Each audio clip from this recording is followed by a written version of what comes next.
ओ महेश गुरुरेव परम ब्रह्म तस्मै श्री गुरवे नमः। समस्त जन कल्याणे निरतं करुणामयं नमामि चिन्मयं देवं सद्गुरुं ब्रह्मविद्वरं सद्गुरुं ब्रह्मविद्वरम्।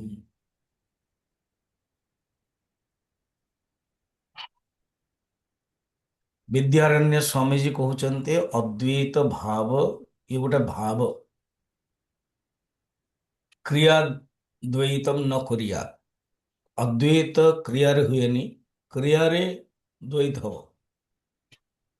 किंतु अद्वैत भाव को सदा सर्वदा रखो।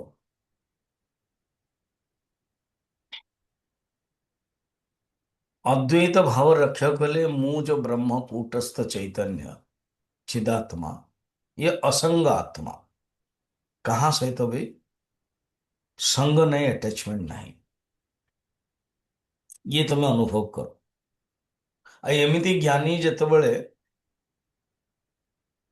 आत्म तत्व रे ही रहिबे, से जदि करोड़ करोड़ लोकों को मारी भी देवे, हत्वापि सैमान लोकान न हन्ते न हन निबध्यते। 18 अध्याय 17 नंबर श्लोक रे भगवान कृष्ण कहते समस्त लोकों को प्राणी को जदि मारदेव मध्य तांको ना पाप लगियो ना से मारिबार ଆ, କର୍ତ୍ତା ଭାବ ଆସିବ। ଏଇଟା କହିବାର ଅର୍ଥ ନୁହଁ କି ସେ ଗାଜର ମୂଲି ଭଳିଆ ଧରିକି ସମସ୍ତଙ୍କୁ ମାରିବା ପାଇଁ ଯିବେ ଏବଂ କହିବେ ଦେଖିବ ମୁଁ ଅକର୍ତ୍ତା। ଆବଶ୍ୟକ ନାହିଁ। ଏଟା ଗୋଟେ କହିବାର ଗୋଟେ ବ୍ୟଙ୍ଗ ଅଲଙ୍କାର, ଇଏ କାକୋକ୍ତି ଅଲଙ୍କାର, ପ୍ରଶଂସା ଏଇ ମେଥଡ କି କର୍ତ୍ତା ଭାବ ନାହିଁ। ଆଚ୍ଛା, ତାପରେ କହୁଛନ୍ତି ଦେଖ ତମେ ଗୋଟେ ଜାଣିବା ଦରକାର ଇଏ ଯୋଉ ଆତ୍ମତତ୍ଵ ଅସଙ୍ଗ, ଇଏ ଅସଙ୍ଗ ଏକ୍ସାମ୍ପଲ ଦଉଛନ୍ତି। ଗୋଟେ ବୃକ୍ଷ ଅଛି, ଗୋଟେ ଗଛଟି, ସେଇ ଗଛର ଯୋଉ ଜନ୍ମ ଏବଂ ନାଶ, ଗଛ ଜନ୍ମ ହେଲା, ଗଛ ନାଶ ହେଲା, ତମ ଆତ୍ମତତ୍ଵ ସହିତ ସମ୍ବନ୍ଧ ଅଛି କି? ଆଚ୍ଛା, ଆପଣ ଏମିତି ଦେଖୁନାହାନ୍ତି, ବିଚାର କରନ୍ତୁ। ଆପଣଙ୍କ ଘରେ, ଆପଣ ଯୋଉ ସମସ୍ତଙ୍କ ପ୍ରାୟ ଘରେ କୁଣ୍ଡ ଅଛି, ବାରିରେ ଗଛ, ବହୁତ ଲୋକ ପସନ୍ଦ ବି କରନ୍ତି ସବୁ। ମୁଁ ଯାହା ଯାହା ଘରକୁ ଯାଇ ସବୁ ଦେଖାନ୍ତି, ହଁ ଆପଣ ଦେଖୁଛନ୍ତି ଛୋଟିଆ ଗଛରେ କେମିତି ଅମୃତଭଣ୍ଡା ହେଇଛି, ଛୋଟିଆ ଗଛରେ କେମିତି ଇଏ ପିଜୁଳି ହେଇଛି, ଗୋଟେ ଦେଖୁନାହାନ୍ତି କମଳା ହେଇଛି, ନା ଆପଣ ନେବେ ଖାଇବେ, ଲେମ୍ବୁ ହେଇଛି, ଏମିତି ଫାଇନ୍।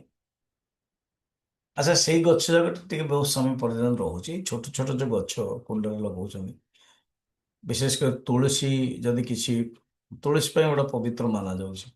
ପାଣି ଯଦି ଖରାପ ହେଇଗଲା, ଯଦି କିଛି ଆମ କଥା ହୋଇ ରହିଛି, ଛାଇ ପଡିଗଲା, ଇଏ ପଡିଗଲା, ଇଏ ଗଲା, ତୁଳସୀ ମରିଯାଉଛି, ତ ଆମକୁ ଦୁଃଖ ଲାଗୁଛି।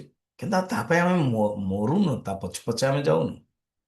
ତାମାନେ ଆମର ଯୋଉ ବ୍ୟବହାରିକ ଆତ୍ମା, ଜୀବାତ୍ମା, ଯିଏ ଘରର ମାଲିକ, ମାଲକାନୀ, ଠିକ ଅଛି, ଦୁଃଖ ଜାଣିଲ ଏ ଗଛଟା ମରିଗଲା, ଜଣେ ଜଣକୁ କହୁଛି, ହୁଁ, କିନ୍ତୁ ତା ପଛରେ ତ ଆମେ ପଡୁନୁ ନା। ଆଉ ଯିଏ ଅସଲି ଯିଏ ଆତ୍ମା, ଯିଏ ଅସଙ୍ଗ ଆତ୍ମା, ସେ କାହିଁ ପଡିବ? ଯେମିତି ଗଛପତ୍ର ଆଦିର ଜନ୍ମ ଏବଂ ନାଶରେ ପଡୁନି, ସେମିତି ଆଚ୍ଛା ଶରୀରର ଯୋଉ ବ୍ୟାଧି ହଉଛି, ଶରୀରରେ ବ୍ୟାଧି, ମନରେ ଆଧି, ଆଉ ବୁଦ୍ଧିରେ ଆମେ ସମାଧି କରିବା ଉଚିତ। ତାହାକୁ ନେଇକି ଏକ୍ସାମ୍ପଲ ଦଉଛନ୍ତି, ତମେ ଡିଟାଚମେଣ୍ଟ ରଖ। ଶ୍ଲୋକ ନମ୍ବର 264 ହେଲା।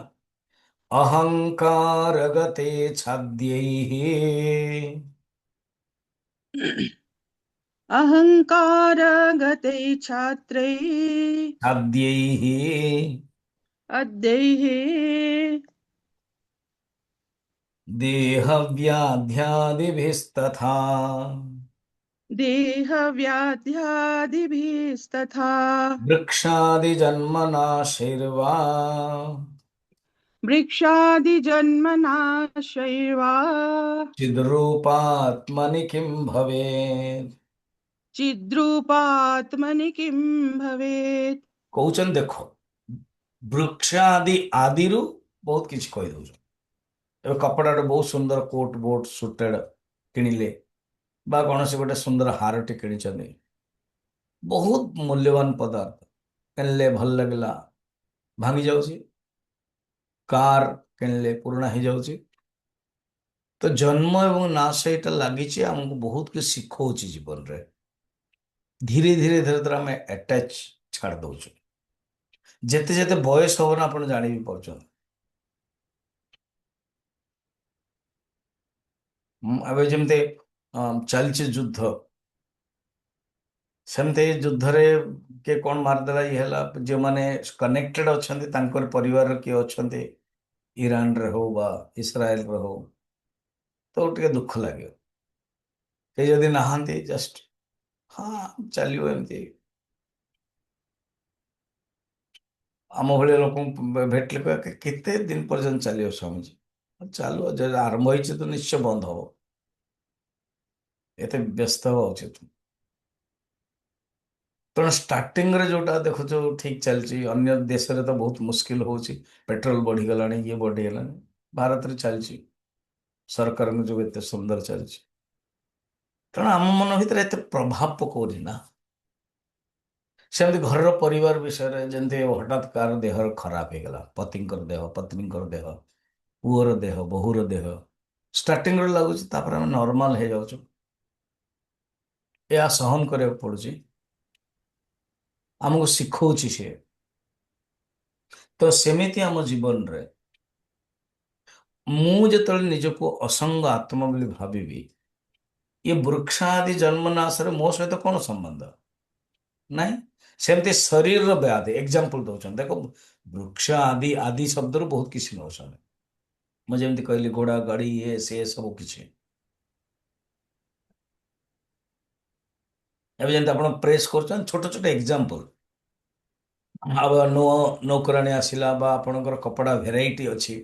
ଏବେ ଆମେ ଭିଏତନାମ ଯାଇଥିଲୁ, ଭିଏତନାମର ବାମ୍ବୁରୁ ତିଆରି ହଉଛି କପଡ଼ା ଯାକ।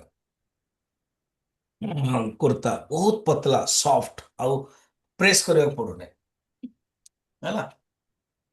ତ ଆପଣଙ୍କର ନୌକରାଣୀ ବା ଆପଣଙ୍କର ବୋହୂ ବା ଶାଶୁ ବା ଯିଏ ବି, ସେ ଅନ୍ୟ କଟନ ସହିତ ଏଇଟା ବି ସଫା କଲା ବା ଆକୁ ବି ପ୍ରେସ୍ କରିବା, ସରିଲା।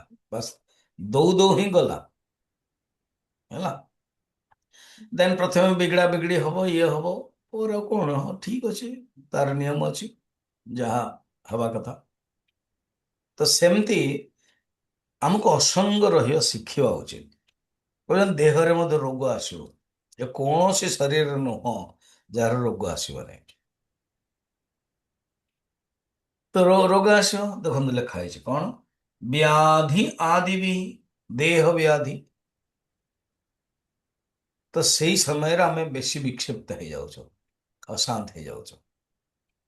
କହୁଛନ୍ତି ଅହଙ୍କାର ଗତ ଇଚ୍ଛା, ଏସବୁ ହଉଛି ଅହଙ୍କାରଗତ, ଅହଙ୍କାରରୁ ହିଁ ଉତ୍ପନ୍ନ ହଉଛି। ଆତ୍ମା ସହିତ କିଛି ସମ୍ପର୍କ ନାହିଁ। ଅହଙ୍କାର ଯୋଉ ଉତ୍ପନ୍ନ ହଉଛି, ଗତ ମାନେ ଆଗତ, ଅହଙ୍କାରରୁ ଉତ୍ପନ୍ନ ଇଚ୍ଛା ଆଦି ବିକାର, ଚୈତନ୍ୟ ରୂପ ଆତ୍ମାରେ କୌଣସି ବିକାର ହବ ନାହିଁ। ଚୈତନ୍ୟ ରୂପ ଆତ୍ମାରେ କୌଣସି ସଂସର୍ଗ ହବ ନାହିଁ। ଚୈତନ୍ୟ ରୂପ ଆତ୍ମାରେ ମୁଁ ଶୁଦ୍ଧ ବୁଦ୍ଧ ଚୈତନ୍ୟ, ମୁଁ କୂଟସ୍ଥ ଚୈତନ୍ୟ, ଏ ସବୁବେଳେ ଅନୁଭବ କରାଯାଉଛି। ସେଥିପାଇଁ ଏକ୍ଜାମ୍ପଲ ମନେ ରଖିଥାନ୍ତୁ, ଗୋଟେ ହଉଛି ଘଟାକାଶ ଆଉ ଗୋଟେ ହଉଛି ଜଳାକାଶ। ନିଜକୁ ନିଜ ପାଇଁ କଣ ଭାବୁଛୁ? ପତି ପତ୍ନୀ, ଶାଶୁ ଶ୍ୱଶୁର, ଏଇ ଭାବନା ଯୋଗୁଁ ହିଁ ଆମକୁ ଦୁଃଖ ଦଉଛି। ଆମେ ରୋଲ କରିବା, କିନ୍ତୁ ଅଲ୍ଟିମେଟଲି ମୋର ଶୁଦ୍ଧ ସ୍ୱରୂପ କଣ? ମୁଁ ହଉଛି ସେଇ ଚୈତନ୍ୟ ଆତ୍ମା। ଏଇଟା ମନେ ରଖିଥାଅ। ଆଚ୍ଛା, ଏ କାହିଁକି ଏମିତି ହଉଛି ସ୍ୱାମୀଜୀ? କାହିଁକି ଶୁଦ୍ଧ ସ୍ୱରୂପଟା ଆମର ଇଏ ଜୀବାତ୍ମାକୁ ପଳେଇ ଆସୁଛି, ଆଉ ମୁଁ ଯୋଉ ଅହଙ୍କାର ଅଛି, ଯୋଉ ପ୍ରୋବ୍ଲେମେଟିକ ଇଗୋ ଅଛି, କନେକ୍ଟ କାହିଁ ହଉ ଯାଉଛି? ସିମ୍ପଲ ଭାଷା, ତାଦାତ୍ମ୍ୟ ଅଧ୍ୟାସ। ଅଧ୍ୟାସ ହେଇଯାଉଛି। ଅଧ୍ୟାସ ମାନେ କଣ? ଅହଙ୍କାରର ଗୁଣ ଆତ୍ମାରେ, ଆତ୍ମାର ଗୁଣ ଅହଙ୍କାର। ଓକେ, ତାକୁ ହିଁ ଗୋଟେ ଅଲଗା ଭାଷାରେ କହୁଛନ୍ତି ଗ୍ରନ୍ଥି ଭେଦ। ହୁଁ? गांठ पड़ी गरई, जड़ चेतन ही ग्रंथि परिगरहि, कठिन यद्यपि अति कठिन छूटई, बहुत ବହୁତ କଠିନରେ ଇଏ ଛାଡେ। ଇଏ ଗଣ୍ଠି ନାହିଁ, ଯେମିତି ଗଣ୍ଠି କରାନ୍ତି, गंठ गांठ को ही गंठी, जो थोड़ा हिंदी वाले हैं समझ लो, गांठ को ही गंठ कहते हैं। तो ये गांठ है। क्या गांठ है? तो शंकराचार्य बेसी उपनिषद मध्य भिद्यते हृदय ग्रंथि, हृदय ग्रंथि, हृदय भितरे कौन अच्छी? ये जो कामना अच्छी, ये जो अविद्या अच्छी, कौन अविद्या तो मूल ना, अविद्या कामना तापर कर्म, तीनटा को नियंत्रण, अविद्या काम कर्म, अविद्या काम कर्म चक्र। याकु मुंडक उपनिषद आदि भाष्य में अन्य भाष्य शंकराचार्य कहते, ताकू मु बुझेवा 8टा चक्र कही, चक्र अष्ट चक्र। अविद्या काम कर्म 3 अच्छी, कर्म को नंबर 1 रखो, कर्मर फल मिल नंबर 2, फल को भोग करा पड़ो एणु 3, नंबर 3 भोग कले संस्कार पड़ो, अब चा पीले कॉफी पीले संस्कार पड़ो, 4 संस्कारी वासना हो जाऊँगी, 5 वासना को अविद्या कहते। ओ बर्तमान 2टा हो गला, अविद्या काम कर्म रे बर्तमान कर्मटी आसीगला, और अविद्या जोटा के ताहा 5 नंबर आसीगला। 6 नंबर हूँ संकल्प, अविद्या जितेबाला वासना मैच्योरिटी हम ता संकल्प हम, संकल्प विचार बुद्धि स्तर रे विचार एंड मन स्तर रे कामना, काम आसीगला तो अविद्या काम कर्म। आपको कहते गंठी रेली ग्रंथि, ये ग्रंथि विषय स्पष्ट कर, कहते मनुष्य भितर जो अहंकार सहित तादात्म्य करदे, अहंकार भितर ग्रंथि अच्छी, बस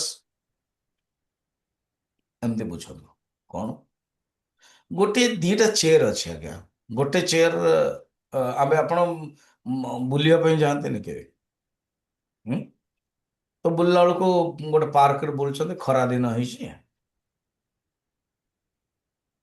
एवं बढ़िया लगुच, गोटे चेयर बसला पर बहुत तातुची, मैंने गरम लगुच, तो सागे सागे खोजुंट, गोटे आंब गछ तले गोटे चेयर टे अच्छी। आम पटियाला आश्रम रे ये जो बेंच अच्छे लकड़ कौन से संस्था सब देवाई चाहिए, जो मैंने भी कैंप फैंप आसते जानी, किसी चेयर अच्छी जो माने खरारे अच्छी, आउ किसी चेयर गछ तले अच्छी, बसवा भल लगे। तो बर्तमान गोटे खरारे चेयर अच्छे, आ गोटे छाई रे चेयर अच्छी थंडा, तो आम बस कोटे थंडा रे। तो सेमिति आम जीवन रे आमे कौन करुछु, तुरंत अहंकार रे बसवा चाहूँ, कारण आमको सुख दौची से बाहर। आमर जो आत्म तत्वतार हम बस पारुनु, तो ये जो बसुचु कारण किए हमको ठेलुची, क्या हमको कहूँ, तार ना हूँ हृदय ग्रंथि, हृद ग्रंथि, हृदय ग्रंथि कहते ग्रंथि भेद। आप बुझुच ना 264 265 ग्रंथि भेदात् पुराप्येवम् ग्रन्थिभेदात् पुराप्येवम् इति चेत् न विस्मर, इति चेत्यन्न विस्मर। अयमेव ग्रन्थिभेदः अयमेव ग्रन्थिभेदः तव तेन कृते भवान्। तव तेन कृते भवान्।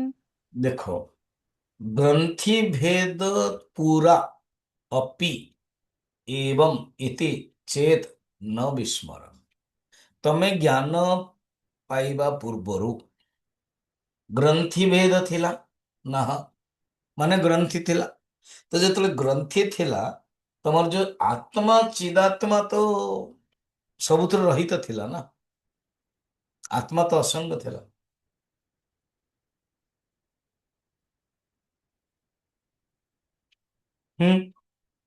किंतु ज्ञान हो गला पर कौच ये ग्रंथि भेद, कहते ये ग्रंथि भेद जो मु आत्मा को जानी पारुनी, मु अहंकार सहित पलि जाऊँ ना, हाँ बस आपको ही तुम्हें स्मरण कर चल, कारण मत 2टा चेयर अच्छी, व्हेयर आई विल स्टे। हृदय भितर दी जन अच्छा, गोटे हूँ घटाकाश, गोटे हूँ जलाकाश, कौट रही ଆପଣ କହିବେ ସ୍ୱାମୀଜୀ ଜଳାକାଶରେ ରହିବା, କାରଣ ଜଳାକାଶ ଦେଖାଯାଉଛି। କିନ୍ତୁ ଆରେ ଜଳାକାଶର ଆଧାର କିଏ? ଘଟାକାଶ। ବିନା ଘଟାକାଶରେ ତମେ ଜଳାକାଶ କରିପାରିବ? ଘଟାକାଶକୁ ହଟେଇକି ଜଳାକାଶ ଚିନ୍ତନ କରନ୍ତୁ। ଘଟାକାଶ ନଥିବ ଏବଂ ଜଳାକାଶ ଅଛି। ଘଟାକାଶ ହଉଛି ଅଧିଷ୍ଠାନ, ଘଟାକାଶ ଉପରେ ଜଳାକାଶ ରହୁଛି। ଆମେ ସାଧାରଣତଃ କଣ ଜଳାକାଶରେ ରହିଯାଉଛୁ, ବୁଝୁଛନ୍ତି ନା? ତାକୁ ଜଳାକାଶ ରହିବ, ତାଦାତ୍ମ୍ୟ ହବ, ଦୁଃଖ ହବ। ତାହା ହିଁ ଗ୍ରନ୍ଥି ଭେଦ। ଗ୍ରନ୍ଥି ଭେଦ। ତମେ ରହିବ କୋଉଠି? ଘଟାକାଶ। ଆଚ୍ଛା, ତମେ ଯେତେବେଳେ ଜ୍ଞାନ ପ୍ରାପ୍ତ କରିନଥିଲ ପୁରା ପୂର୍ବରୁ, ତାର ମଧ୍ୟ ଆତ୍ମା ଅସଙ୍ଗ ଥିଲା। ଜ୍ଞାନ କଲ ବର୍ତ୍ତମାନ, ହଁ ଆତ୍ମା ଅସଙ୍ଗ, ବସ୍। ଏବଂ କହୁଛ କି ଯଦି ସଙ୍ଗ ଆସିଯାଉଛି, ଆଟାଚମେଣ୍ଟ ହେଇଯାଉଛି, ଦୁଃଖ ହଉଛି, କଣ? ଗ୍ରନ୍ଥି ଭେଦ। ଆଉ ତ କର୍ମ ଦୃଷ୍ଟି କଣ କରିବା ସ୍ୱାମୀଜୀ? ମୋର ପ୍ରାରବ୍ଧ। 3.5 ଅକ୍ଷର, ମୋର ପ୍ରାରବ୍ଧ।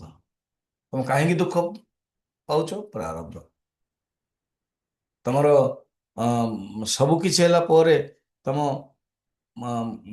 ଇଏ, ତମ ଶାଶୁ ତମେ ପାଇଛ କଣ ପାଇଁ? ପ୍ରାରବ୍ଧ। ପ୍ରାରବ୍ଧ ଯୋଗୁଁ ହିଁ ତମେ ଦୁଃଖ ପାଉଛ। ସବୁ କିଛି ପ୍ରାରବ୍ଧ। ବିନା ପ୍ରାରବ୍ଧରେ ତମେ ଦୁଃଖ ପାଇବନି। ତେଣୁ ଜାଣ ପ୍ରାରବ୍ଧ। ୟାକୁ ହିଁ ଗ୍ରନ୍ଥି ଭେଦ ଶାସ୍ତ୍ରରେ କୁହାଯାଇଛି। ହେଲା। ତ ତୁମେ ଯେମିତି ଜ୍ଞାନ ପୂର୍ବରୁ ଜାଣୁଥିଲ, ଏବେ ତମେ ଅନୁଭବ କରୁଛ, ତ ତାକୁ ହିଁ ଚିନ୍ତନ କର ନା। ତାକୁ ହିଁ ଅମ୍, ତେନ କୃତି ଭବାନ, ତବ ତେନ କୃତି ଭବାନ। ଆରେ ଆକୁ ଛାଡ଼ ନାହିଁ, ଆକୁ ଚିନ୍ତନ କରିକି ହିଁ ତୁମେ ଜୀବନରେ ମୁକ୍ତ ହୁଅ।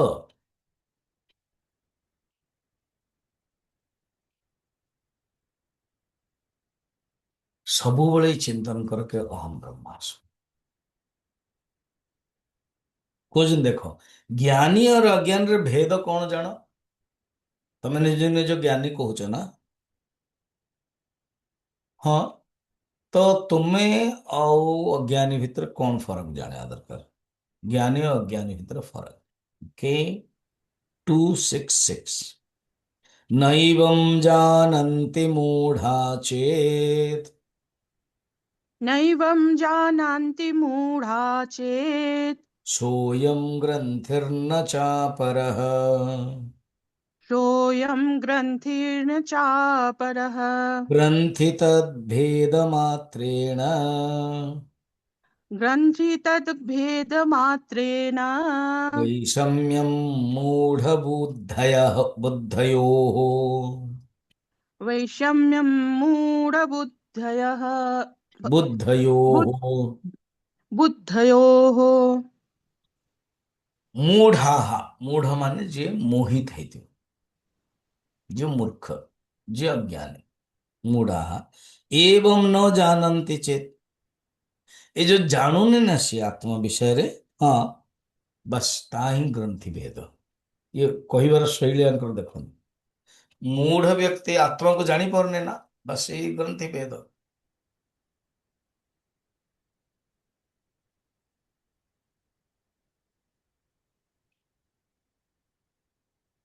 ତୁମେ କହ ନା ଆଜ୍ଞା କଣ କରିବା, ସେ ତ ଅବିବେକ ଦ୍ଵାରା ରହିଛି, ବାସ୍ ଅବିବେକ ହିଁ ଗ୍ରନ୍ଥି ଭେଦ। ସେ ଯୋଉ ଷ୍ଟୁଡେଣ୍ଟ ଥିବ ନା, ବହୁତ ଷ୍ଟୁଡେଣ୍ଟ ଅଛନ୍ତି, ଚାରବାକ ଅଛନ୍ତି, ଇଏ ଅଛନ୍ତି, ନ୍ୟାୟ, କହେ ଆପଣ ଯାହା ବି ଶବ୍ଦ ଆମେ କହୁଛୁ ତାକୁ ହିଁ ଲେପଟ ଦଉଛନ୍ତି ନା। ୟେସ୍, ଆମର ଅଦ୍ୱୈତ ବେଦାନ୍ତ ବହୁତ ସୁବିଧା। ଯାହା ତମେ ଶବ୍ଦ କହିବ ଆମେ ତାକୁ ଧରିଦବୁ। କାହିଁକିନା ଆମେ ମାନେ କେବଳ ଚିନ୍ତନ କରୁଛୁ ଅଦ୍ୱୈତ ଚିନ୍ତନ। ତମେ ଯୋଉ ଅବିବେକ କହୁଛ ନା, ଅଜ୍ଞାନ କହୁଛ, ଏହା ହିଁ ଗ୍ରନ୍ଥି ଭେଦ।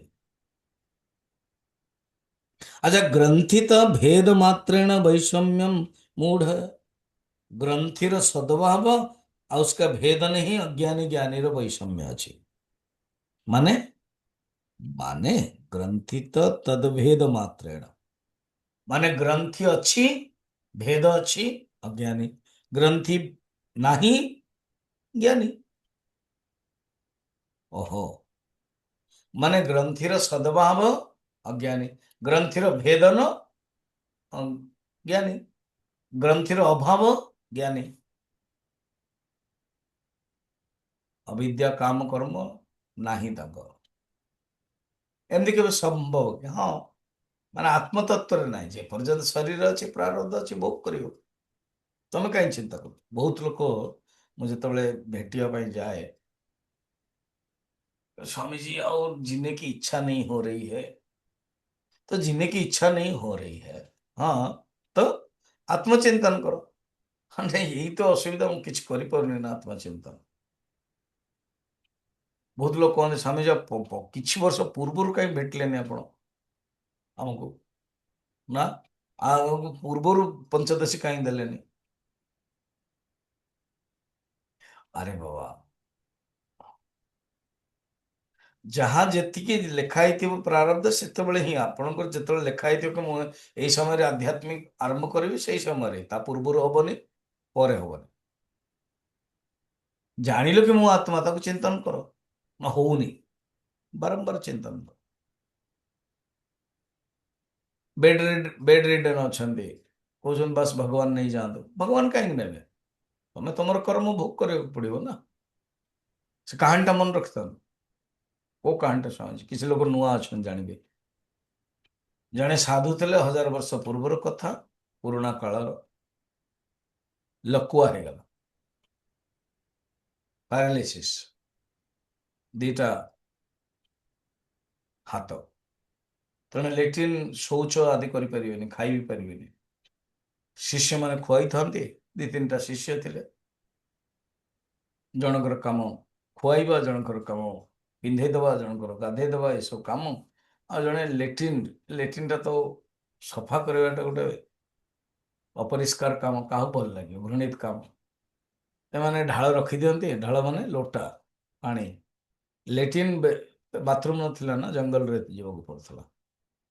ଏବଂ 10 ମିନିଟ୍ ପରେ ଭାବନ୍ତି କି ଯାଆନ୍ତି। ଦିନେ ତାଙ୍କର ଗୋଟେ ଅଭ୍ୟାସ ଥିଲା, ବହୁତ ବଢିଆ ଅଭ୍ୟାସ। କ'ଣ? କୃଷ୍ଣ କୃଷ୍ଣ କୃଷ୍ଣ କୁହନ୍ତି। ଦିନେ ଦେଖିଲେ, ଡାକିଲେ, ସେ ଡାକନ୍ତି ବୋଧେ। ତାଙ୍କର ମୁହଁ ତ ଚାଲୁଛି, ହାତ ସିନା ଚାଲୁନି। ଅନ୍ଧା କିନ୍ତୁ ଅଛନ୍ତି। ତ ଡାକିଲେ, ସେ ଯେ ଶିଷ୍ୟ ଆସିବାର ଲେଟ୍ ହେଇଗଲା। ତ କୃଷ୍ଣ ତ ଡାକୁଛନ୍ତି। ଗୋଟେ କୋମଳ ହାତର ସ୍ପର୍ଶ ପାଇଲେ। କହିଲେ, ତୁ ତ ସେଇ ମୋର ଷ୍ଟୁଡେଣ୍ଟ ନୁହଁ, ଛାତ୍ର ନୁହଁ, तुम्हें किए ताहले? भगवान कान्हा तो बड़ा मजेदार। कहले, तुम जिसको बुलाते हो, हर क्षण बुलाते हो, मैं वही हूँ। जान दिला रे मोर भगवान कृष्ण कांदी पकेले, प्रभु एमती गोटे मोर एते प्रारब्ध खराब, आपण मोर सेवा कले, मत रख, आउ रखनी, मु आउ रही चाहूनी, ये शरीर रही चाहूनी, जो कि भगवान को सेवा दौचे। भगवान कृष्ण कहले, ये मन रखता, कहले ठीक है, मैं ले जाऊंगा, ମୁଁ ନେଇଯିବି, କିନ୍ତୁ ତମର ଆହୁରି 20 ବର୍ଷ ପ୍ରାରବ୍ଧ ଅଛି ଭୋଗ କରିବା ପାଇଁ। ଯଦି ମୁଁ ନେଇଗଲି, ତମେ ନେକ୍ସଟ ଜନ୍ମରେ କୋଉଠି ଗୋଟେ ଜନ୍ମ ହବ, ତ ମୂଳରୁ ହିଁ ଲକୁଆ ହେଇଯାଇଥିବ। ତ ବର୍ତ୍ତମାନ ସେତେବେଳେ ସେଇ ଜନ୍ମରେ ଛୋଟ ଛୁଆରୁ ତମେ 20 ବର୍ଷ ଭୋଗ କରିବାକୁ ପଡିବ। କାରଣ ଭୋଗ ତ କରିବାକୁ ପଡିବ ତମେ ହିଁ। ତମେ ମତେ ମାଗୁଛ ବୋଲି ମୁଁ ଦେଇଦେବି। ଆଉ ତମ ବାପା ମା ଯିଏ ହେବେ, ବର୍ତ୍ତମାନ ତ କେହି ନାହାନ୍ତି, ହେଲେ ସାଧୁ ଶିଷ୍ୟ ମାନଙ୍କ ତ ସେବା କରୁଛନ୍ତି, କେତେ କଷ୍ଟ ହବ ନା। ଏମିତି ଗୋଟେ ଛୁଆଟି ପାଇଲେ, ଯୋଉ କି ପ୍ୟାରାଲିସିସ୍, କୁହ କ'ଣ କରିବ? ଭୋଗ ତ ତମକୁ କରିବାକୁ ପଡିବ। ଏଇ ଜନ୍ମରେ ତମେ ମୁକ୍ତି ହେବା ପାଇଁ ଚାହୁଁଛ ନା, କି ନେକ୍ସଟ ଜନ୍ମରେ ତ ଜନ୍ମରୁ ହବ। କହିଲେ, ପ୍ରଭୁ ତାହେଲେ ମୁଁ ଏଇଠି ହିଁ ଭୋଗ କରିଦଉଛି। ସେମିତି ଆମକୁ ପ୍ରାରବ୍ଧ ଭୋଗ କରିବାକୁ ପଡିବ। ଆଉ କେବେ ବି ଇଚ୍ଛା କରନ୍ତୁନି ମୁଁ ମରିଯିବି। ଭଗବାନ କହିବେ, ବାବା ମୋର ଗୋଟେ ଷ୍ଟାଇଲ ଅଛି, ମୋର ଗୋଟେ ଚାଲିଛି, ମୁଁ ଜାଣିଛି କିଏ କେବେ ମରିବ। କିଏ ବମ୍ରେ ମରିବ, କିଏ ଏମିତି ମରିବ, କିଏ ରୋଗରେ ମରିବ, କିଏ ଡୋଭ୍ ସାବୁନର ଫେଣରେ ବହୁ ଗାଧେଇଥିବ, ଫେଣ ଯାକ ଆସିଥିବ, ବୁଢା ଆସିଲା ଖସ୍ ଖସ। ଏଟା ଗୋଟେ ଘଟଣା ହେଇଛି କେବେ। ଯିଏ ଯାହାର ମରିବାର ସବୁ ଲେଖା ଅଛି। ମହାଭାରତର ଗୋଟେ ଅଛି, ଜଣେ ରାଜା ଥିଲେ, ସେ ସବୁ ଦେଖୁଛନ୍ତି କଳି କେମିତି କ'ଣ ପ୍ରବେଶ କରୁଛି। କେବେ ସାପ ହଉଛି, କେବେ ସ୍ତ୍ରୀ ହଉଛି, କେବେ କ'ଣ ହଉଛି, ସବୁ ମାରୁଛି ସେ। ସେ ରାଜା ପଚାରିଲେ, ଇଏ ସବୁ କିଏ, ଏମିତି କ'ଣ ତମେ ଅଲଗା ଅଲଗା ଦୃଶ୍ୟ ଦେଖୁଛନ୍ତି? ସେ କହୁଛନ୍ତି, ମୁଁ ହଉଛି ମୃତ୍ୟୁ, ମୁଁ ହଉଛି କାଳ, ଯାହାର ଯେମିତି ଲେଖା ହେଇଛି ସେ ଅନୁସାରେ ମୁଁ ଆସିବି। ତେଣୁ କେବେ ବି ଏଇ ଭାବନା ରଖନ୍ତୁନି ମୁଁ ପଳେଇଯିବି। କୁଆଡେ ଯିବା? ଆଉ ଥରେ ଜନ୍ମ ନେବାକୁ ପଡିବ। ତ କ'ଣ କରିବା? बस ग्रंथि भेद करंतु ग्रंथि थिबो आउ थे जन्म नेबे भोग कर दियंतु ग्रंथि भेद ही रखुन ज्ञानी अज्ञानी भितर यहाँ ही फरक ज्ञानी भितर ग्रंथि भेद हो जाइए अज्ञानी भितर ग्रंथि अच्छी ग्रंथि माने अविद्या काम करो तो यही तुम्हें जानो आत्मा निर्विकार असंग तुम्हें ही से कूटस्थ आत्मा मुंह कूटस्थ आत्मा सनित्योपलब्धि स्वरूपो हम आत्मा एवं मु अष्टामलक स्तोत्र कहूली तो हस्तामलक स्तोत्र हस्तामलक कहते सह नित्य स्वरूप जबकि उपलब्धि स नित्य स्वरूप उपलब्धि एमती नहीं कि आसो सी तुम आत्मा को जन बहुत कैंप रे दिज थे व्यक्ति कैंप डेलीगेट अलग अलग जड़े कहले स्वामीजी मु बस सन्यास दीक्षा नापी चाहूँ आपण को नहीं नहीं बाबा हेनी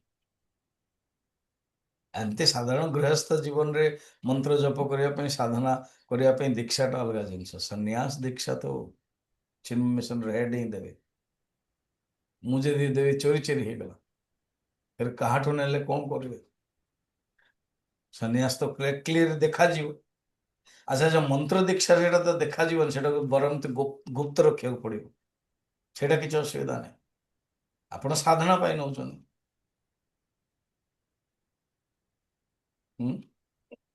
आ जन कह मुझे रियलाइज के करी बस आप मत रास्ता कौन मुझे ये जो रियलाइज के कर हटई दियो आई वांट लिबरेशन बस ये शब्द कहीकि बुद्धदेव पाक जड़े गला बुद्धदेव आराम शांत रही बसिले फिर कहला आई वांट लिबरेशन फिर कहले आई वांट लिबरेशन बुद्धदेव कहले ओ तुम्हें जो कहूच ना मुझे बहुत थर शुणुची तीन टा वाक्य अच्छे तीन टा शब्द अच्छे आई वांट लिबरेशन या ना जहा गुरुदेव तथागत आप रिसीव कले ये जो वांट अच्छे ना ताको हटे दियो अच्छा वांट को हटे देवी ना हाँ जो तुम्हारा डिजायर अच्छी you just delete the desire from your life रहा कौन आई वांट डिजायर वांट हटेला I and desire a I and liberation I want liberation थिला ना ना आई अच्छी और लिबरेशन अच्छी अहंकार अच्छी मु अच्छी प्रोब्लेमेटिक इगो अच्छी आउ लिबरेशन अच्छी हाँ तो इगो जो अच्छे ना आई तक हटे दियो ओ आई भी हटे दिवे हाँ रहा कौन लिबरेशन बस तुम्हें लिबरेटेड तुम्हें मुक्त तुम्हें निजे निजे मुक्त स्वरूप भावुथो कि जब मु मुक्त हेबी मु मुक्त हेबी मुक्त हेबी बस यही दुखर कारण मु मुक्त या अनुभव कर सब मु मुक्त हेबी जदि भावुथो केबे भी हो पारिबनी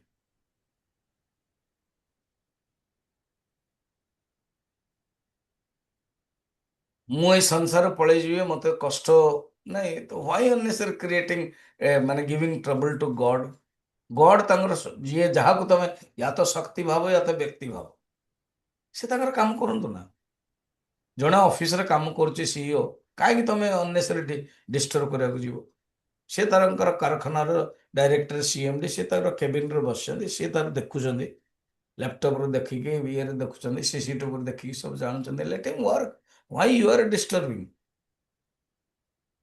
नहीं नहीं एमती हम तार मीटिंग जदि प्रोडक्शन बड़ कम हो से अच्छा डिपार्टमेंट सी कहीं बदर हो ताको कहीं बदर करमती let god do his work और जब आप जगत भगवान को ईश्वर को शक्ति भावुंट देन इनहेरेंट से अनसीन अदर्शन लोप कहीं डिस्टर्ब कर देखिपारे नहीं जहाँ देखिपारे पछरे पड़ो शक्ति जदि कहे व्यक्ति जदि कहे सी तार करतु अच्छा शक्ति कहतु व्यक्ति कहतु सी जानी कर्तुम शक्यम अकर्तुम शक्यम अन्यथा वा कर्तुम शक्यम ସେ ଜାଣିଛନ୍ତି କୋଉଟା ହବା ଉଚିତ କୋଉଟା ନ ହବା ଉଚିତ, କାହାକୁ ଦେବା ଉଚିତ କାହାକୁ ନେବା ଉଚିତ, ଆପଣଙ୍କୁ ନେବେ କି ନାହିଁ କି। ହଁ,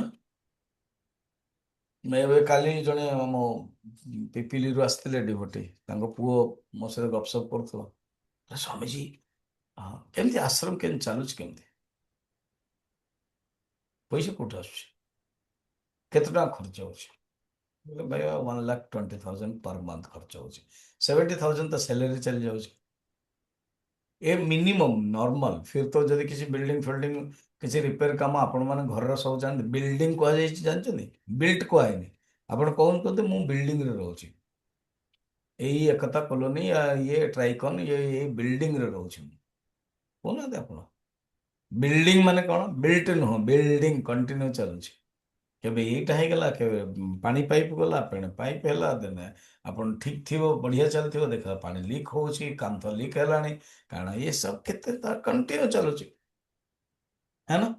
ତ ଏ ଆସୁଛି କେମିତି ସ୍ୱାମୀଜୀ, ଏ ଖର୍ଚ୍ଚ ହଉଛି। ଭଲେ ମିଶନରେ କିଛି ଡିଭୋଟିସ୍ ଦଉଛନ୍ତି, ପ୍ରବଚନ ହଉଛି, ଗୁରୁଦକ୍ଷିଣା ଆସୁଛି। ଦେନ୍ ଏଇ କେତେବେଳେ ଯେମିତି ମୁଁ କହିଲି ତମମାନଙ୍କ ଭଳିଆ ଲୋକ ଆସୁଛନ୍ତି, କିଏ ରହୁଛନ୍ତି, କିଛି ଡୋନେସନ ଦେଇ ଦଉଛନ୍ତି, ଏମିତି ଚାଲୁଛି। କାହିଁକି ଏତେ ରିଲାକ୍ସ, ଆମେ କାହିଁ ଚିନ୍ତା କରିବା, ଭଗବାନଙ୍କର କାମ। Why I will be in tension. ସେମିତି ଆପଣ ବି ନିଜର ଟେନସନ। ଜଗତକୁ ସୃଷ୍ଟି କିଏ କରିଛନ୍ତି, ଭଗବାନ। ଆପଣଙ୍କୁ କିଏ ସୃଷ୍ଟି କରିଛନ୍ତି, ଭଗବାନ। ଆପଣଙ୍କ ପତ୍ନୀ, ଆପଣଙ୍କ ଶାଶୁ ଶ୍ୱଶୁର, ବୋହୂ, ପରିବାର, ଘର କିଏ ସୃଷ୍ଟି କରିଛନ୍ତି, ଭଗବାନ। ଇରାକ ଇରାନ ବି କଣ ସୃଷ୍ଟି କିଏ ହଉଛି, ଭଗବାନଙ୍କ ଯୋଗୁଁ। ଭଗବାନ କାଳ ରୂପରେ ଆସୁଛନ୍ତି, ବମ୍ବାର୍ଡିଂ କରିକି ମାରିବେ, ଆପଣ କାହିଁ ଏତେ ଚିନ୍ତା କରୁଛନ୍ତି। ଶାନ୍ତ ହେଇଗଲା ବଢିଆ, ଭଗବାନ ଶାନ୍ତ ହେଇଗଲେ। ଜଣେ ସାଧୁ ଥିଲେ, ନୌକାରେ 30 ଜଣ ଥିଲେ। ସମୁଦ୍ରରେ ବହୁତ ପବନ ହେଲା ଏବଂ ସମୁଦ୍ରର ଯୋଉ ପାଣି ପବନ ଯୋଗୁଁ ପାଣି ନୌକାରେ ପଡ଼ିଲା। ଯେତେବେଳେ ନୌକାରେ ପାଣି ପଡ଼ିଲା, ସମସ୍ତେ ଡରିଲେ। ସମସ୍ତଙ୍କୁ କୁହାଗଲା, ସେ ଯୋଉ ନୌକା ନାବିକ କହିଲା, ଭାଇ ତାଟିଆ ନିଅ, ତାଟିଆ ବୁଝୁଛନ୍ତି ନା, ପାତ୍ର ବା ହାତ, ତମେ ପାଣି ବାହାର କରନି, ତମେ ମରିବ ସମସ୍ତେ। ତ ସମସ୍ତେ ଆଜ୍ଞା ପାଣି ବାହାର କରୁଛନ୍ତି। ଜଣେ ସାଧୁ ଥିଲେ, ସିଏ ବାହାରର ପାଣି, ଯୋଉ ପାଣିଟା ପଡୁଛି ତାକୁ ପକଉଛନ୍ତି। କହିଲେ ଆରେ ଏ ଦିମାଗ ସାଧୁ क्या कर रहा है। ସେ କିନ୍ତୁ ତାର ଚଲେଇଛନ୍ତି। ତାପରେ ଶାନ୍ତ ହେଇଗଲା। ଶାନ୍ତ ହେଇଗଲା କିଏ, ସମୁଦ୍ର। ପବନ ବନ୍ଦ, ଯାହା ହଉ ଅଳ୍ପ ପାଣି ଅଛି। ଏମାନେ ସବୁ କଣ୍ଟିନ୍ୟୁସ୍ ଚଲେଇଛନ୍ତି, କାହାର ଜୀବନ ପସନ୍ଦ ନାହିଁ। ଅନ୍ୟମାନେ ଇଏ ତ ପାଣି ବାହାରର ପାଣି ପକଉଥିଲେ, ବର୍ତ୍ତମାନ କଣ କଲେ, ଇଏ ଚେଞ୍ଜ କରିଦେଲେ, ଏଇ ଭିତରେ ଯୋଉ ପାଣି ଅଛି ନା ତାକୁ ପକାଇଲେ। ହେଲେ ଏଇ ତ କରନା था। ସମସ୍ତେ ବିଗିड़िले, ଏଇଟା କରିଥାନ୍ତେ। କଣ କରୁଥିଲେ ସେତେବେଳେ, କହିଲେ ଆରେ ବାबा मुझे ना बाहर से पानी लाना या अंदर का पानी बाहर लेना, ये लेना देना नहीं है। ହଁ କରୁଥିଲ ତ, ବାସ୍ ମୁଁ ଭଗବାନଙ୍କ ପାଖରେ, ଅୟମ ରୁଦ୍ର ଭାଗ, ମୁଁ ଜାଣିଲି ଭଗବାନଙ୍କର ପ୍ରକୃତି, ଭଗବାନଙ୍କର ମାୟା, ଏଇ ପବନ ସମୁଦ୍ର ଢେଉ ମାଧ୍ୟମରେ ପାଣି ଭିତରକୁ ପଶୁ। ମୁଁ କାହିଁ ପ୍ରତିକୂଳରେ ଯିବି, ତମମାନେ ସବୁ ପ୍ରତିକୂଳରେ ଯାଉଥିଲ, ମୁଁ କିନ୍ତୁ ତାଙ୍କ ଅନୁକୂଳରେ ଯାଉଛି। ତମେ କରୁଛ ମାୟା ନା, ହଁ ମୁଁ ଆଉ ଟିକେ, ମୁଁ ମୋ ଶକ୍ତି ଅନୁସାରେ, ସେ ଶକ୍ତି ବି ତମର ପକଉଛି। ତାପରେ ମୁଁ ଦେଖିଲି ଶାନ୍ତ ହେଇଗଲା, ପ୍ରକୃତି ଶାନ୍ତ, ପାଣି ଆଉ ପଶୁନି। ତାମାନେ ଭଗବାନ କହୁଛନ୍ତି ବର୍ତ୍ତମାନ ଶାନ୍ତ, ତମକୁ ଯୋଉ ଶକ୍ତି ଦେଇଛି ପାଣି ବାହାର କରିବା ପାଇଁ, ବୁଦ୍ଧି ଦେଇଛି, ବର୍ତ୍ତମାନ ବାହାର କର। ସେତେବେଳେ ମୁଁ ତମ ପଟରେ ନଥିଲି, ମୁଁ ଭଗବାନଙ୍କ ପଟରେ ଏବେ ମଧ୍ୟ, ସେତେବେଳେ ମଧ୍ୟ। କ୍ଲିୟର, ଏଇ ଭାବନା ରଖନ୍ତୁ। ଭଗବାନ ଦେଇଛନ୍ତି। ଜଣେ ପତି ପତ୍ନୀ ଥିଲେ, 6-7ଟା ପୁଅ ଥିଲା, କଣ ଗୋଟେ ଆକ୍ସିଡେଣ୍ଟରେ ମରିଗଲେ। ପୁରା ଚାଦର ଓଢା ହେଇଛି। ପତି ପତ୍ନୀ 2 ଜଣ ଯାକ ଆସୁଛନ୍ତି, ପ୍ରାର୍ଥନା କରୁଛନ୍ତି, ପ୍ରଭୁ ଆପଣ ହିଁ ଦେଇଥିଲେ, ଆପଣ ନେଇଗଲେ। ଦାତା ହୋ ତୁମ, ଲେତା ହୋ ତୁମ। ଇଏ ହଉଛି ହୃଦୟ ଗ୍ରନ୍ଥିର ଭେଦନ, है ना। ଆଉ ଶୁଣ ଶୁଣ ଶୁଣ, କଣ ଶୁଣ ଶୁଣ, ଏଇ ଯୋଉ ଅଜ୍ଞାନୀ और ଜ୍ଞାନୀର ପ୍ରବୃତ୍ତି ସମାନରେ, ଆଚ୍ଛା, ପ୍ରବୃତ୍ତି ଦୃଷ୍ଟିରୁ ନିବୃତ୍ତି ଦୃଷ୍ଟିରୁ ସମାନ କେମିତି? ସିଏ ବି ଖାଇବ, ଇଏ ବି ଖାଇବ, ସିଏ ବି ଶୋଇବ, ଇଏ ବି, ସିଏ ଇଏ ମାନେ କିଏ ଶୁଣିଛି? ଆରେ ଜ୍ଞାନୀ ଅଜ୍ଞାନୀ ଚାଲିଛି ନା। 267 प्रवृत्तौ वा निवृत्तौ वा प्रवृत्तो वा निवृत्तो वा देहेन्द्रियमनोधियाम् देहेन्द्रियमनोधियाम् न किञ्चिदपि वैषम्यः न किञ्चिदपि वैषम्यम् नहीं, न किञ्चित् अपि वैषम्यम् न किञ्चिदपि वैषम्यम् अस्त्यज्ञानी विबुद्धयोः। अस्तज्ञानी विबुद्धयोः। କହୁଛନ୍ତି ଏ ଯୋଉ ଦେହର କାର୍ଯ୍ୟ ବ୍ୟାପାର, ବ୍ୟାପାର କହନ୍ତି ନା, ଆମେ ଓଡ଼ିଆରେ ବି କହୁଛୁ ବ୍ୟାପାର। କଣ ବ୍ୟାପାର କରୁଛ, କଣ ବ୍ୟାପାର ଚାଲିଛି? ବ୍ୟାପାର ମନ୍ଦି ଅଛି, ବ୍ୟାପାର ମନ୍ଦି ହେ କହନ୍ତୁନି। ତ ଦେହର ଯୋଉ ବ୍ୟାପାର, ଇନ୍ଦ୍ରିୟର ବ୍ୟାପାର, ଦେହର ବ୍ୟାପାର, ଦେହର ବ୍ୟାପାର କଣ? ଦେହର ବ୍ୟାପାର କଣ? ଶୋଇବ, ଜାଗ୍ରତ ହବ, ଖାଇବ, ଏବଂ ମଳଦ୍ୱାର ଯିବ, ହଲିବ, ବସିବ, ଉଠିବ, ଏମିତି ସବୁ ଇନ୍ଦ୍ରିୟ ସହିତ କନେକ୍ଟେଡ। ହଁ, ସ୍ୱାଦ ନବ, ଖାଇବ, ଫିର कर्मेंद्रिय मलद्वार, फिर आंखें देखियो, देह एज ए होल, इंद्रिय इंडिविजुअल, ये दी जन जाकर व्यापार चलছে। हाँ, देहेन्द्रिय, फिर मन, मन भी अच्छी, मन भी होची, कौन से गोटे प्रकृति सुंदर देखले, ଯେମିତି ସାଧାରଣ ଲୋକର ମନ ଖୁସି, ସାଧୁର ବି ମନ ଖୁସି, ହଁ ନା। ପ୍ରବୃତ୍ତି, ବୁଦ୍ଧି, କୋଉଠାରେ ବୁଝି ହବ କି ନ ବୁଝି ହବ, ଜାଣି ହବ, ଏସବୁ ଅଛି। ତ ପ୍ରବୃତ୍ତି ଓ ନିବୃତ୍ତି, ନିବୃତ୍ତି ବେଳେ ନା ଆଉ ଦେଖିବେନି, ବର୍ତ୍ତମାନ ଶୋଇବି, ନିବୃତ୍ତି ହେଲା। ଇନ୍ଦ୍ରିୟର ପ୍ରବୃତ୍ତି କରାଇଲେ ବ୍ୟବହାରରେ, ଫିର ନିବୃତ୍ତି କରାଇଲେ। ଏ ଦିଟା ଯାକ ଆଜ୍ଞା ସମାନ, ଅନ୍ତର ନାହିଁ, ବିଶେଷ ଅନ୍ତର ନାହିଁ। ଇଏ ବି ଖାଇବେ, ସିଏ ବି ଖାଇବେ, ଇଏ ବି ପିନ୍ଧିବେ, ସିଏ ବି ପିନ୍ଧିବେ। ଇଏ ନା କି ସାଧୁ ସନ୍ଥ ପିନ୍ଧିବେନି, ଦିଟା ଯାକ ସମାନ। ପ୍ରବୃତ୍ତି ନିବୃତ୍ତି, ଦେହେନ୍ଦ୍ରିୟ ମନୋବୁଦ୍ଧି, ଏ ସବୁ जो व्यापार अच्छी, देहेन्द्रिय मनोध्यान। न किंचित वैषम्यम, वैषम्य माने फरक नहीं, विषमता नहीं, भिन्न नहीं। अस्ति अज्ञानी विबुद्धयो हो, अज्ञानी, श्लोक देखो 267 लास्ट वाला, वैषम्यम अस्ति अज्ञानी विबुद्धयो, अज्ञानी अस्ति माने अच्छी, न न गोटे शब्द टाणिया पड़े, प्रथम अच्छी न किंचित अपि, କିଛି ହେଲେ ଅଲଗା ନୁହଁ, ସମାନ ନୁହଁ, ଦି ଜଣ ଯାକ ସମାନ କରନ୍ତି।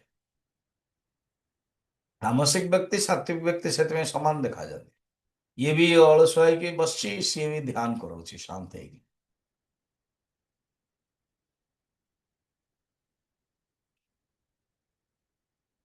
ବର୍ତ୍ତମାନ ପ୍ରଶ୍ନ ଜଣା କରିବ, ନା ଆମେ ତ ଏମିତି ଦେଖୁନୁ, ନା କଣ? ନା ପ୍ରବୃତ୍ତି ନିବୃତ୍ତିର କାରଣରୁ ଧର୍ମ ଭେଦ ହୋଇଯାଏ। ଆରେ ବାବା, କର୍ମ ଯୋଗୁଁ ଧର୍ମ ଭେଦ ହୁଏ।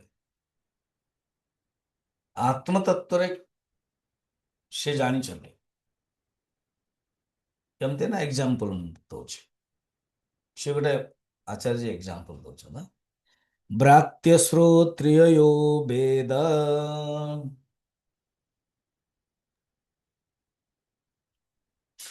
268 भ्रात्यस्तोत्रिययो वेद पाठा पाठकृताभिधा पाठकृताभिधा नाहारादावस्ति भेदः। नाहारादावस्ति भेद मु- मैं क्या बोला? नाहारादावस्ति भेदः सोयम नायोत्र युज्यताम्। सोऽयं न्यायोऽत्र योज्यताम्। କହୁଛନ୍ତି ବ୍ରାତ୍ୟ, ଗୋଟେ ଶବ୍ଦଟେ ସେ ଯୋଉ ବ୍ରାତ୍ୟ ମାନେ ଜାଣିଛନ୍ତି କଣ? ବ୍ରାତ୍ୟ ସଂସ୍କାରହୀନଃ ଅର୍ଥାତ୍ ଯିଏ ବେଦ ମାନେ ଯଜ୍ଞ ପବିତ ଆଦି 16ଟା ସଂସ୍କାର ଅଛି, 16 ସଂସ୍କାର। ଏବେ ମୁଁ କ୍ୟାମ୍ପରେ ମାନଙ୍କୁ ଦେଖଉଥିଲି, ଏବଂ ଏଇ ଯୋଉ ମୁଁ ଭୁବନେଶ୍ୱର ପୁରୀ ଅସ୍ତରଙ୍ଗକୁ ଆସିବି ଚିଲଡ୍ରେନ୍ କ୍ୟାମ୍ପରେ, ପୁରୀ ଗଜପତି ମହାରାଜ ଆସୁଛନ୍ତି ଇନାଗୁରେସନରେ। ତ ଯିଏ ଅର୍ଗାନାଇଜ କରୁଛନ୍ତି ତାଙ୍କୁ କହିଛନ୍ତି ସ୍ୱାମୀଜୀଙ୍କୁ କୁହନ୍ତୁ ବୈଦିକ ସନାତନ ଧର୍ମ ବିଷୟରେ କହିବେ 5 ଦିନ। ତେଣୁ ବୈଦିକ ଧର୍ମ ସନାତନ ଧର୍ମ ବିଷୟରେ ମୁଁ 5 days କହିବି। ସେ ଭିତରେ ଗୋଟେ ଦିନ ମୁଁ ରଖିଛି ଆମମାନଙ୍କର ବୈଦିକ ଧର୍ମର ଯୋଉ 16ଟା ସଂସ୍କାର ଅଛି ତା ବିଷୟରେ। ସେ 16ଟା ସଂସ୍କାର ଭିତରେ ଗୋଟେ ହଉଛି ସଂସ୍କାର ହୀନ, ମାନେ ପୁଂସବନମ, ଜାତ କର୍ମ, ମନୁଷ୍ୟ ଯେତେବେଳେ ଜନ୍ମ ହଉଛି, ଚୂଡା କର୍ମ, ନିଷ୍କ୍ରମଣ ମାନେ ଛୁଆ ଘରୁ ବାହାରକୁ ବାହାରୁଛି, ବ୍ରତ ଉପନୟନ, ବିବାହ, ଇଏ ଗୋଟେ ସଂସ୍କାର। ସଂସ୍କାର କଣ? ଗୋଟେ ସୁନ୍ଦର ଅର୍ଥ ଅଛି। ଆତ୍ମା ନିର୍ଗୁଣ ନିରାକାର, ସେ ଯେତେବେଳେ ମାଙ୍କ ଶରୀରରେ ଆସୁଛି ଗର୍ଭରେ, ସେ ସାକାର ଧାରଣ କରୁଛି, ଗର୍ଭାଧାନ ପୁଂସବନ ଆଦି ସବୁ ରହୁଛି, ସଂସ୍କାର ହେଲା। ଦେନ୍ ମାଙ୍କ ରୁ ଯେତେବେଳେ ଜନ୍ମ ହଉଛି ଜନ୍ମଜାତ, ସେ ରୂପ ନେଲା, ତା ପାଇଁ ଗୋଟେ ନାମ ଦରକାର, ତେଣୁ ନାମକରଣ ବି ସଂସ୍କାର ଅଛି। ଯୋଉ ଆତ୍ମା ନିର୍ଗୁଣ ନିରାକାର ରୂପହୀନ ନାମହୀନ ଥିଲା, ସେ ଆଜି ରୂପ ନେଇଛି ଏବଂ ନାମ ମଧ୍ୟ ହଉଛି। ଯେତେବେଳେ ସେ ନାମ ଦିଆଯାଉଛି, ଇଏ ଗୋଟେ ସଂସ୍କାର ଆତ୍ମା ଉପରେ। ଏ ସଂସାରରେ ସେ ରହିବ ତ ବହୁତ ଷ୍ଟେପ ଯିବାକୁ ପଡିବ, ତ ଅନେକ ସଂସ୍କାର କରିବାକୁ ପଡୁଛି। ବ୍ରତ ଉପନୟନ ସଂସ୍କାର, ବିବାହ ସଂସ୍କାର, ଲାଷ୍ଟ ସଂସ୍କାର ଅଗ୍ନି ସଂସ୍କାର। ଗୋଟେ ବଡ଼ ସୁନ୍ଦର ଷ୍ଟାଇଲରେ, ଡ୍ରାମାଟିକ ଷ୍ଟାଇଲରେ, ବୋଧେ 19, 20, 21 ଉପନିଷଦ ନମ୍ବର ଆପଣ ଦେଖନ୍ତୁ। ଉପନିଷଦ ଗଙ୍ଗା 19, ଉପନିଷଦ ଗଙ୍ଗା 20, ଉପନିଷଦ ଗଙ୍ଗା 21। ଯଦି 19 ନଥିବ 20, 21, 22 ଏମିତି ଥିବ, ଦେଖିଦେବେ। ୟୁଟ୍ୟୁବରେ ଯିବେ, ଉପନିଷଦ ଗଙ୍ଗା ଲେଖିବେ, UPANISHAD GANGA ଗଙ୍ଗା 19। ଯଦି ଆସିଗଲା 16 ସଂସ୍କାର, ତ ଜାଣନ୍ତୁ 19, 20, 21 ଦେଖିବେ, ବଢିଆ ଲାଗିବ। ସେ ଡ୍ରାମାଟିକ ଷ୍ଟାଇଲରେ କଣ କରୁଛନ୍ତି, ସୁରଦାସ ସ୍ତନ୍ଧ, ତ ଭଗବାନ କୃଷ୍ଣ ଆସୁଛନ୍ତି ତାଙ୍କ ପାଖରେ ବସୁଛନ୍ତି। ତାର ଅର୍ଥ କଣ, ଗୋଟେ ସେଇ ଗାଁରେ ଗୋଟେ ଛୁଆଟି ଆସୁଛି, ତାକୁ ସେ ଭଗବାନ କୃଷ୍ଣ ହିଁ ଭାବୁଛନ୍ତି। ଏଇ ସମୟରେ ବାଦଶାହ ମଧ୍ୟ ଆସୁଛନ୍ତି। ଏସବୁ ଭଗବାନ ଏଇ ବାହାନାରେ 16ଟା ସଂସ୍କାର ବड़ा ସୁନ୍ଦରରେ ଡ୍ରାମାଟିକ ଷ୍ଟାଇଲରେ ଯଶୋଦା ଏବଂ ନନ୍ଦକୁ ନେଇକି କୃଷ୍ଣଙ୍କର ନାଁରେ ଅଲଗା ଅଲଗା ସବୁ ସଂସ୍କାର ବିଷୟରେ ବୁଝାଉଛନ୍ତି। ଲାଷ୍ଟ ସଂସ୍କାର ବେଳକୁ ନିଜେ ବଲ୍ଲଭାଚାର୍ଯ୍ୟ ଆସିକି ପାଣି ଦଉଛନ୍ତି। ସୁରଦାସ जी ଅଛନ୍ତି ବେଡରେ, ସେ ଆସିକି ଦଦୁ, ଗୋଟେ ସୁନ୍ଦର, ସେ ଛୋଟିଆ ଛୁଆଟି ରୋଲ କରୁଛି, ଦଦୁ। ଦେନ୍ ଇଏ କହିଲେ କି ମୋର ଯୋଉ ସଂସ୍କାର ନା, ସେ ଛୁଆଟି ହିଁ ଦବ। ତେଣୁ ସିଏ ଦଉଛି ଏବଂ କହୁଛି दद्दू मैं समझ गया अग्नि संस्कार क्या होता है। ସୁନ୍ଦର ଭାବନା, ଏତେ ସୁନ୍ଦର ଯୋଡା ହେଇଛି। ତେଣୁ ଆମମାନଙ୍କ ସଂସ୍କାର, ପ୍ରତ୍ୟେକ ଜୀବାତ୍ମା ପାଇଁ ଏ ସଂସ୍କାର ଡେଭଲପମେଣ୍ଟ ପାଇଁ, ତାକୁ କହନ୍ତି ବ୍ରାତ୍ୟ। ବ୍ରାତ୍ୟ ଶ୍ରୋତ୍ରିୟ, ବ୍ରାତ୍ୟ ମାନେ ଯିଏ ସଂସ୍କାର ହୀନ, ଶ୍ରୋତ୍ରିୟ ମାନେ ଯିଏ ବେଦ ପାଠ, ଯିଏ ବେଦ ପାଠ କରୁନି, ଜାଣିନି, ଆଉ ବେଦ ପାଠ କରୁଛି। ଫରକ କଣ ନା, ପାଠ ଅପାଠ କୃତା ଭେଦ। ଯିଏ ସଂସ୍କାର ବାଲା ସିଏ ପାଠ କରୁଛି, ଯିଏ ସଂସ୍କାର ବାଲା ପାଠ କରୁନି, ବାସ୍ ଏତିକି। ପାଠ ପଢୁଛି, ଆପଣ ମାନେ ଶୁଣୁଛନ୍ତି, ଆଉ ଜଣେ ଶୁଣୁନାହାନ୍ତି, କିନ୍ତୁ ଆପଣ ବି ଖାଇବେ, ସିଏ ବି ଖାଇବେ। ଆପଣ ଶୁଣୁଛନ୍ତି, କେଉ ଜଣେ ଶୁଣେ ଶୁଣେ ମା ବା କିଏ ଦେଲା ଚା ପିଇ ଦଉଛନ୍ତି, ସ୍ୱାମୀ ତ ଦେଖୁନାହାନ୍ତି, ଆମେ ପିଇଦେବା ଚଳିବ। ଆଉ କହିଲେ ନାଇଁ ନାଇଁ ନାଇଁ, କ୍ଲାସ ମୁଁ ବସିବି, କ୍ଲାସ ପରେ, ହଉ କ୍ଲାସ ପରେ। ତ ଆପଣ ଶୁଣୁଛନ୍ତି, ସିଏ ଶୁଣୁନାହାନ୍ତି, ହେଲା, ଦିଟା ଭେଦ ହେଇଗଲା। କିନ୍ତୁ ଖାଇବା ବିଷୟରେ ଆପଣ ବି ଖାଉଛନ୍ତି, ସିଏ ବି ଖାଉଛନ୍ତି। ଯିଏ ଶୁଣୁନାହାନ୍ତି ତାକୁ ବି ଡାକିଲେ ଆସିଲେ ଖାଇବୁ।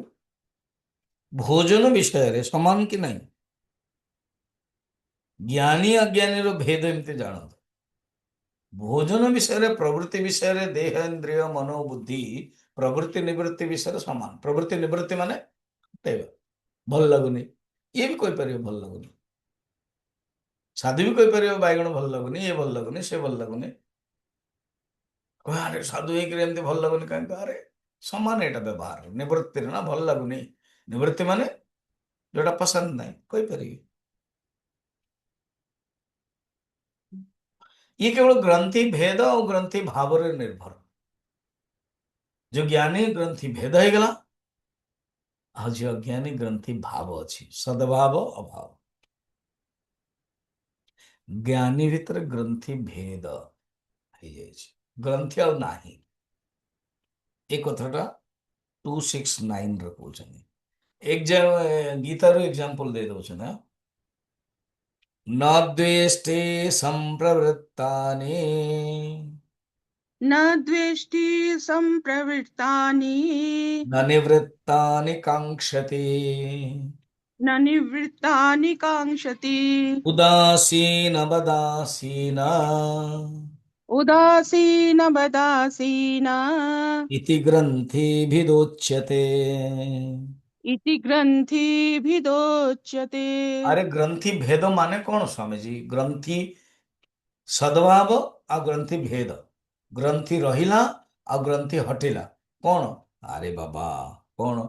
अविद्या काम कर्म हटिगला। अच्छा आउ टिके बुझाନ୍ତୁ। ठीक ଅଛି। गीतार 14 अध्याय नहीं जाउछନ୍ତି। प्रकाशम च प्रवृत्तिश्च मोहमेव च पांडव न द्वेष्टि संप्रवृत्तानि न निवृत्तानि कांक्षति। संप्रवृत्तानि प्रवृत्ति भितर कौन से द्वेष नहीं। यदि किसी उपस्थित है परिस्थिति ता प्रति दुखर द्वेष नहीं। आउ दुखर निवृत्ति पाई मते इच्छा करना। सुखर प्रवृत्ति पाई द्वेष नहीं। आसिला आसिला, चलीगला चलीगला। आगतम स्वागतम कुर्यात् न गच्छन्तम न निवारे। प्रसिद्ध श्लोक। आगतम स्वागतम करिया, यदि आसुची स्वागत करो। गच्छन्तम यदि चली जाउची न निवारे जाउची। Even this will pass away. देखो यहीटा कौन न द्वेष्टि संप्रवृत्तानि न निवृत्तानि कांक्षति। संप्रवृत्तानि न न द्वेष्टि माने जदि दुख आसिला ना द्वेष करना। आ जदि चलीगला इच्छा भी करना। सुख पाई भी इच्छा करना। सुख दुखर सब दूर। उदासीनवत ये शब्दटा को नहीं कि आउ थे विचार करे। उदासीन भलिया, उदासीन ही जानते नहीं। से उदासीन भूत्व को आईनी उदासीन बत अर्थात उदासीन भलिया रहंती। उदासीनवत आसीन, आसीन बने से स्थान रहंती। इति ग्रंथि भेद उच्यते। आपको ही ग्रंथि भेद कहा जाइए, जो 14 अध्याय भगवान कृष्ण कहते। 14 अध्याय 22-23 प्रकाशम च प्रवृत्तिम च मोहमेव च पांडव न द्वेष्टि संप्रवृत्तानि न निवृत्तानि कांक्षति उदासीनवदासीनः गुणैर्येन विचाल्यते गुणा वर्तन्त इत्येव योऽवतिष्ठति लिङ्गति। अच्छा काली मु नुआ नुआ चैंटिंग रे क्लास अटेंड करछन्ते। एबे तो ये 14 चैप्टर 15 चैप्टर शिखे दउचे ट्रायल। मे मासर रेजिस्ट्रेशन हो है। मे मासर रेजिस्ट्रेशन हम आउ मे एप्रिल 23 या 24 रे लास्ट हो। मैक्सिमम 23 या 24, 23 रे 24 रे मुझे जीवा पड़े देखा पड़े सब। तो 25 रे हमर प्रोग्राम अच्छे। तापर मे मासर करे सिद्धवाड़ी रूम फेरबी। यही पंचदशी क्लास भी एप्रिल लास्ट करदे। तापर फेरला आउे कर क्लास मे 11 चैंटिंग टा भी मुझे मे 11 रेजिस्ट्रेशन हम।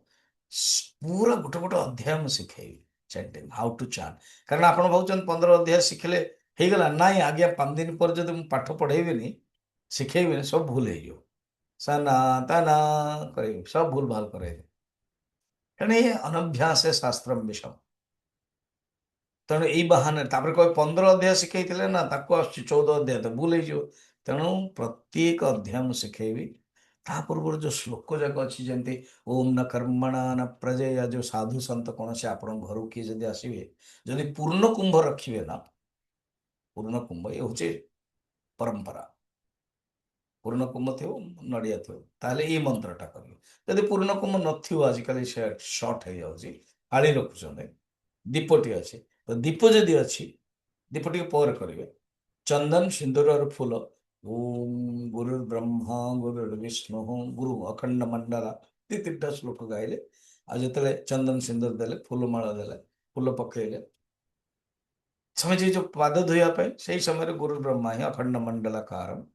ଯେତେବେଳେ ଆରତି କରିବେ, ସେତେବେଳେ न तत्र सूर्यो भाति न चंद्र तारकम, ଏଟା ତ ଇଏ ସବୁ ମୁଁ ଶିଖେଇବି ଆପଣ। ଆଚ୍ଛା, ମୋ ରେଜିଷ୍ଟ୍ରେସନ ଦିଟା କାରଣରୁ କରାହଉଛି। କାରଣ ରେଜିଷ୍ଟ୍ରେସନ କଲେ କିଛି ଆପଣ ଓନ୍ଲି 1100 रुपीज, पूरा 1.5 वर्ष पर्यंत ओनली 1100 ଦେଲେ, ଆପଣଙ୍କ କିଛି ଆଶ୍ରମକୁ ଦେଲେ ମଧ୍ୟ ଦକ୍ଷିଣା ରୂପରେ। ସେକେଣ୍ଡ, କଣ୍ଟ୍ରୋଲ ରହିବେ।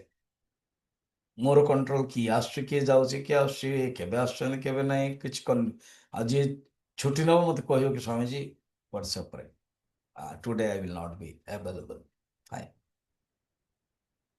एंड ଶିଖିବା ପାଇଁ ମଧ୍ୟ ଗୋଟେ ରହିବ। ତ ଇଏ ସବୁ ପ୍ଲାନିଂ ହେଲା। ତ ସେଇଟା ଶ୍ଲୋକ ଅଛି, ଉଦାସୀନ वदासीन गुणैर्न विचाल्यते गुणा वर्तन्ते इत्येव योगतिष्ठेत नेङ्गते। ज्ञानी पुरुष विकार बिल्कुल हुए नहीं, अनुकूल परिस्थिति भी रहो ता भी रहो। ये आरंभ कर दे पंचदशी कार। बर्तमान स्टूडेंट पचारे कौन ये उदासीन बद जो आप कहते तार अर्थ कौन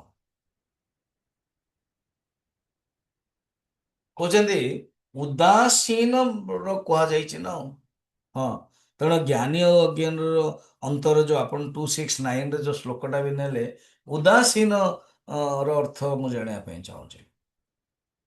उदासीन बत अर्थ कौन? आ उदासीन बत किसी ग्रंथि भेद नहीं, ताले उदासीन भलिया तार विषय डिटेल बचान विद्यारण्य कहते यस मुझे बुझे काली बुझे। ठीक अच्छे। ओम पूर्णमदः पूर्णमिदं पूर्णात् पूर्णमुदच्यते पूर्णस्य पूर्णमादाय पूर्णमेवावशिष्यते। ओम शांति शांति शांति।